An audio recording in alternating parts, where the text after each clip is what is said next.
Un excelente y maravilloso día, mis queridos hermanos. Es un placer enorme el poder saludarles una vez más, tener de parte de Dios la oportunidad de poder compartir un devocional más. Hemos estado estudiando temas muy maravillosos en estos devocionales anteriores que por sobre todas las cosas nos han hecho ver ese grande amor que Dios nos tiene y cómo a través de ese amor Él dio una salida para que el ser humano pueda tener la salvación. Hoy continuamos con esa temática, vamos justamente en la matutina La fe por la cual vivo, en la temática que habla sobre la gran rebelión de Satanás, también la promesa de la redención, que es lo que estamos viendo, cómo Dios establece una alianza maravillosa con aquel que desea obedecerle. Vamos a iniciar orando para que Dios nos bendiga y nos ayude y para pedir también su dirección divina. Oremos. Padre bendito, exaltado y glorificado sea tu nombre. Queremos en esta oportunidad, Señor, darte las gracias por la vida, agradecerte porque tú eres bueno con nosotros y porque a través de tu bondad das la oportunidad de que nosotros luchemos y también de que tengamos esa oportunidad de ganarnos la vida eterna. Oramos, Señor, para que seas tú quien nos ayude y para que en este momento tu Espíritu Santo también nos dé la capacidad de entender lo que vamos a leer, la capacidad de acatar la recomendación, pero por sobre todas las cosas que traiga a nuestro corazón el agradecimiento necesario por todo lo que tú haces en nuestras vidas. Oramos y agradecemos por todo en el nombre de Jesús. Amén. Bien, queridos hermanos, tenemos en esta ocasión un tema titulado Incapacidad del ser humano para salvarse. Cuando nosotros hablamos sobre la incapacidad de algo es no poder hacer algo. Incapacidad es verse uno en la condición de no poder lograr determinada acción, determinada cosa o adquirir ciertas cosas. Es algo incapaz, es no lograr, no tener, la misma palabra lo menciona, la capacidad de hacer, lograr o alcanzar algo. En este caso, el título es Incapacidad del ser humano para salvarse. Cuando el ser humano desobedece a Dios, que es lo que hemos estado viendo en devocionales anteriores, el ser humano se separa de Dios. El ser humano forma una división entre Dios y el hombre. Eso lo narró el profeta también cuando dijo, mas vuestras iniquidades han hecho separación entre Dios y vosotros y han hecho ocultar. Y ahí menciona, hermanos, cómo cambia toda la situación de la magnitud del ser humano. También el sabio decía que Dios hizo al hombre recto, pero el mismo ser humano buscó las perversiones. O sea, el ser humano hace una separación entre él y su creador por causa del pecado. Obviamente la desobediencia es lo que causó. Y eso hizo que el ser humano se viera en la necesidad de depender de un redentor para poder salvarse. O sea, el Redentor estaba ya destinado, estaba puesto, lo hemos visto en devocionales anteriores. Si el hombre no hubiera desobedecido a Dios, el Redentor no hubiera tenido que sacrificar su vida en rescate. Pero cuando el ser humano falla, ahora sí está la necesidad de que ese Redentor dé su vida en rescate de aquel ser que había fallado. Gálatas capítulo 2, versículo número 16 dice, sabiendo que el hombre no es justificado por las obras de la ley, sino por la fe de Jesucristo, nosotros también hemos creído en Jesucristo para ser justificados por la fe de Cristo y no por las obras de la ley, por cuanto por las obras de la ley nadie será justificado. Verso muy directo y a la vez muy controversial. Porque nosotros debemos tener en cuenta, y esto lo voy a decir desde el momento, la fe sin obras es una fe muerta. No es solo la fe la necesaria.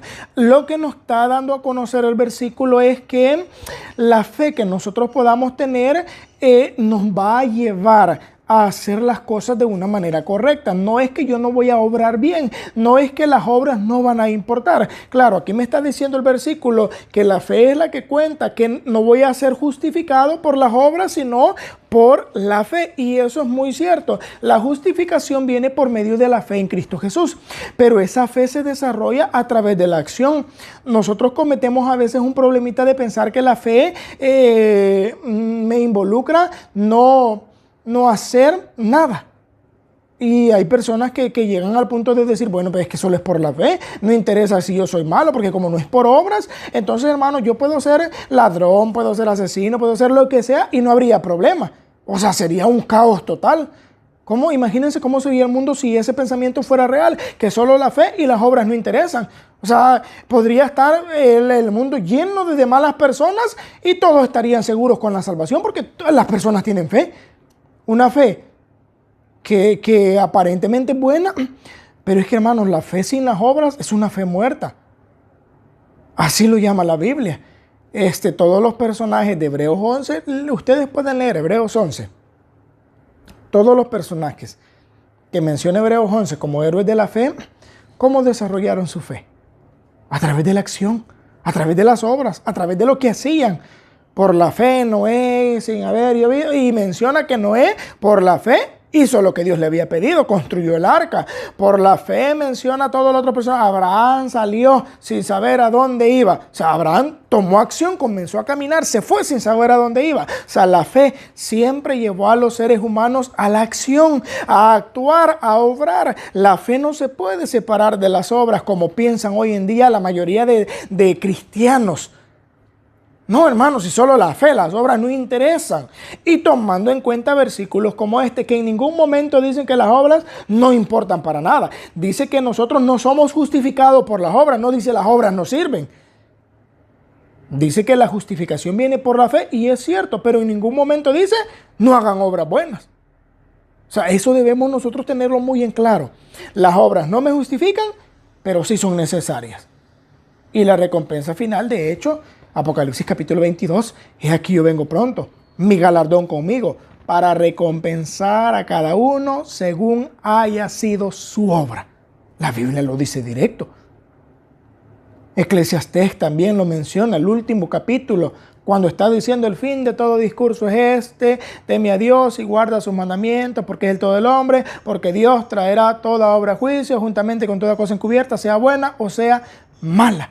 O sea, menciona nuevamente las obras, buenas y malas, encubiertas o visibles. Las obras son necesarias. No me justifican, pero son necesarias. La fe me justifica, pero sin obras es una fe muerta. No se separa la fe con las obras. Las obras sin fe no sirven. La fe sin obras no sirve. O sea, deben ir de la mano. Cuando digo no sirve, no me se vaya a malinterpretar. Quiero decir que no funciona de esa manera para la salvación. Si me quiero salvar solo con la fe, sin obrar, no lo voy a lograr. Y si me quiero salvar solo haciendo obras buenas, sin tener fe, tampoco lo voy a lograr. Deben ir de la mano. Mi profesión de fe, mi expresión debe ir acompañada de la acción, de la práctica, de hacer las cosas.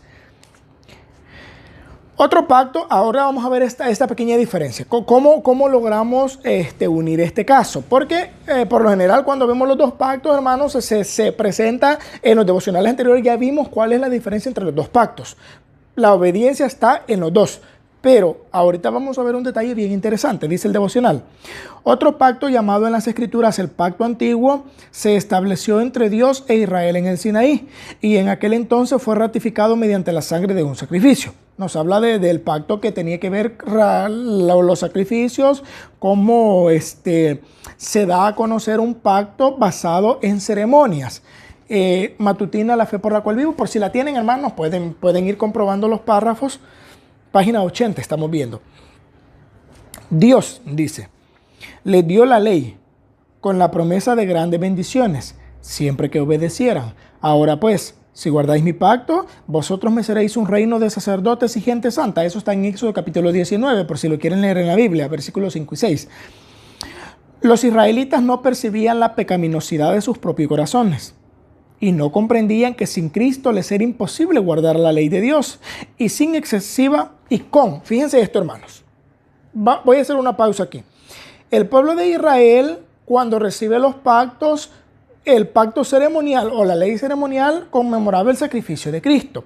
La ley moral, los 10 mandamientos, que es la ley de Dios, también es necesario Cristo. Por eso es que fueron dadas las dos leyes, haciéndonos ver que uno es el principio de vida que debemos emplear y ese principio de vida empleado viene a complementarse con el sacrificio de Cristo, en aquel tiempo conmemorado a través de los sacrificios. Obviamente, hoy que el sacrificio ya fue hecho plenamente, que el verdadero Cordero de Dios ya fue sacrificado, ya fue entregado, ese ya es suficiente. Ya no hay que hacer animalito tras animalito, pero siempre va unido los 10 mandamientos, el sacrificio de Cristo, en aquel momento representado por los animalitos, hoy ya hecho directamente por Cristo. Cuando se presenta eso, dice lo siguiente el párrafo: con excesiva premura concertaron su pacto con Dios. Declararon: haremos todo lo que el Señor ha dicho y le obedeceremos. Éxodo 24:7, si ustedes lo quieren leer, el pueblo se comprometió y dijo: lo vamos a hacer, lo vamos a cumplir, estamos dispuestos a hacerlo. Y se comprometen a hacerlo. Pero ¿qué pasó en la historia? Y sin embargo, apenas unas pocas semanas después, quebrantaron su pacto con Dios al postrarse a adorar una imagen fundida. No podían esperar el favor de Dios por medio de un pacto que ya habían roto. Y entonces, viendo su pecaminosidad y su necesidad de perdón, llegaron a sentir la necesidad del Salvador revelado en el pacto de Abraham y simbolizado en los sacrificios. O sea, el pueblo, hermanos, la orden de ellos era cumplir la ley. Y de esa manera se iban a ver lejos del pecado, lejos de las prácticas malas. Pero quebrantaron el pacto, y cuando se quebranta el pacto, se hace necesario el sustituto. Se hace necesario un sacrificio, y en este caso, cuando ellos fallan, se ven en la necesidad de querer, de anhelar, de necesitar el sacrificio de Cristo, conmemorado en ese tiempo a través de los animalitos que se sacrificaban. Y aquí vamos al detalle interesante. Los términos del pacto antiguo eran: obedece y vivirás. El hombre que los cumpla, gracias a ellos vivirá. Levíticos 18:5. Pero maldito el que no confirme las palabras de esta ley para cumplirla, según Deuteronomio 27:26, ustedes lo pueden leer. El nuevo pacto se estableció sobre mejores promesas. Hebreos 8:6 dice que está sobre nuevas promesas, mejores promesas.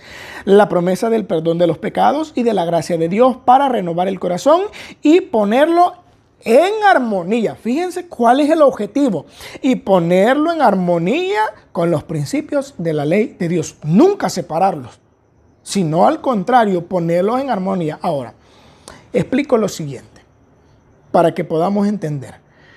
El pacto antiguo, que iba basado en sacrificios conmemorativos al sacrificio de Jesús, ese pacto, hermanos, menciona aquí que había una maldición. Todo el que no haga las palabras de esta ley para cumplirlas, recibe una maldición. Y la diferencia es, hermanos, aquí dice que el nuevo pacto da la gracia, el perdón. Muy bien, explico esto. Cuando estaba el sistema ceremonial, cuando una persona fallaba, ojo, sistema ceremonial, no estoy hablando de los 10 mandamientos. Los 10 mandamientos son eternos, esos están vigentes desde que fueron dados y por toda la eternidad estarán vigentes. En la ley ceremonial se establece, hermanos, que estaba basada así en el antiguo pacto, que el que fallaba recibía una maldición y curiosamente no tenía oportunidad de enmendarse. ¿Por qué motivo? Fallaba, cometió un error. Era descubierto o descubierta la persona, era tomada y apedreada. O sea, no tenía la oportunidad. En el nuevo pacto ya no se establece eso. ¿Qué quiere decir? Si una persona falla, no es apedreada. O sea, sigue con vida. Y la Biblia dice, mientras hay vida, hay esperanza. O sea, si sigue con vida, tiene la oportunidad. Por eso menciona que el nuevo pacto se estableció sobre mejores promesas. La promesa del perdón de los pecados, ya no es apedreado en el momento. Ahora se le da la oportunidad de arrepentirse, que tenga el tiempo, la dicha de hacerlo, sobre la gracia de Dios para renovar el corazón. O sea, se le da la oportunidad que su corazón sea renovado, que su corazón cambie y que se ponga en armonía con la ley de Dios, los 10 mandamientos. Esa es la diferencia. Es sencilla. En una había sacrificios, otro ya no. En una no había oportunidad de enmendarse porque no le daban tiempo, porque lo apedreaban. Y en el otro sí hay oportunidad de perdón, o sea, el tiempo para que yo me arrepienta y reciba el perdón. Esas son las diferencias, hermano. Pero quiero que quede claro eso. El nuevo pacto en ningún momento me aparta de los 10 mandamientos. En ningún momento. La fe no me excluye de hacer obras buenas, ni las obras buenas me excluyen de no tener fe. O sea, siempre debemos considerar, hermanos, ambas partes, el poder cumplirlas, el poder hacerlas, y confiando en que el sacrificio de Cristo cubre. Cuando yo me someto al arrepentimiento, acepto la gracia de Dios, mi corazón es renovado, menciona ahí el párrafo, y me pongo en armonía con los 10 mandamientos. O sea, para recibir el perdón también, hermanos, hay que poner de nuestra parte. El perdón lo da Dios, sí, pero cuando Él de verdad nos ve arrepentidos. Y el arrepentirse es reconocer la culpa, confesarlo, pero apartarnos también. Entonces, hermanos, tengamos en cuenta eso. El ser humano, si lo intenta sin el sacrificio de Cristo, es imposible que se salve. Pero con el sacrificio de Cristo, con la fe en ese sacrificio y haciendo lo que esté en nuestra capacidad de hacer, sí lo podemos lograr. Así que, hermanos, Dios nos ayude, Dios pueda bendecirnos, pueda darnos la dicha de comprender que podemos ser justificados, que el sacrificio de Cristo es suficiente para que nosotros recibamos el perdón y nos salvemos, pero también que hay que hacer la parte que a nosotros nos corresponde. Que el Señor pueda bendecirnos y pueda ayudarnos. Es mi deseo en oración. Amén. Oremos para finalizar. Padre bendito y amoroso Dios que habitas en el alto cielo, te agradezco, Señor, por la vida. Te agradezco por tus bondades, por lo bueno que eres. Y quiero pedirte que puedas ayudarnos a hacer buenas cosas, a obrar bien y a tener fe. Y al igual que te pidieron los discípulos, Señor, aumenta nuestra fe. Ayúdanos a crecer en gracia, a crecer en la obediencia de tu palabra y comprender que nuestras acciones, acompañadas de la fe, un día nos darán la oportunidad de verte para vida eterna. Ayúdanos, Señor, a confiar en esas promesas, a poder esforzarnos por cumplir lo que tú demandas, pero por sobre todas las cosas, ayúdanos a no pecar. Ayúdanos a resistir las tentaciones y poder honrarte por sobre todas las cosas. Todo lo pedimos en el nombre de Jesús. Amén. Queridos hermanos, gracias a todos los que nos han acompañado. Deseo que tengan un lindo y maravilloso día, que la gracia y la bondad de Dios les acompañe. Un cordial saludo y bendiciones.